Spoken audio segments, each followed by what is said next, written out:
Planes of healing the hidden self. It is up to us to develop higher planes of awareness of self to work through self-healing.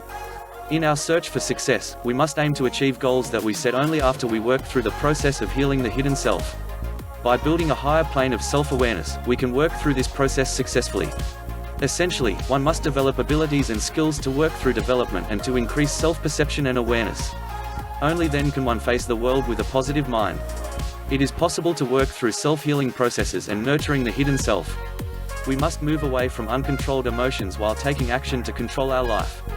Establishing control of the body, mind and spirit will assist us with self-healing by using and developing new approaches to achieve fulfillment.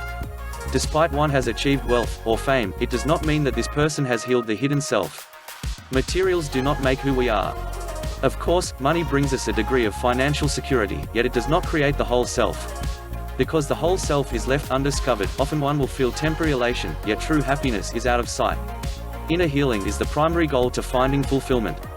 Our emotions and mental reactions often direct the way we feel about self. We must analyze and examine these elements of our human makeup, analyzing often to discover ways to reform our perceptions and conceptions. We must stay aware, in tune of our thoughts. We must be able to control all our reactions and actions that result from our thoughts, produced by our conceptions. Many people struggle with emotions. This is because these people have not explored self to their fullest ability to find their true direction. Often these people lack self-control, and will act on impulses. Impulses can lead us to react out of accord to our purpose, which leads to unfavorable consequences. Hence, we must develop self-control in order to think through each decision. Learning to control our reactions and emotions in the authentic self-concept and healing process is essential. Our core principles can help us to change and to achieve a higher plane of awareness and self-healing. Failing to develop these traits will cause us to stagnate in our inflexibility in our concepts, which will hinder one from moving past negative emotions and concepts. Our natural principles otherwise suffocate us as they come out in the open and are out of our control. We must learn to heal our inner selves to manage the impulsive facets in our human nature that are holding us back from our self-development. During the growing and self-development process, we must also learn the importance of flexibility. During the growing and developing phase, we must learn that life is active and does not remain constant.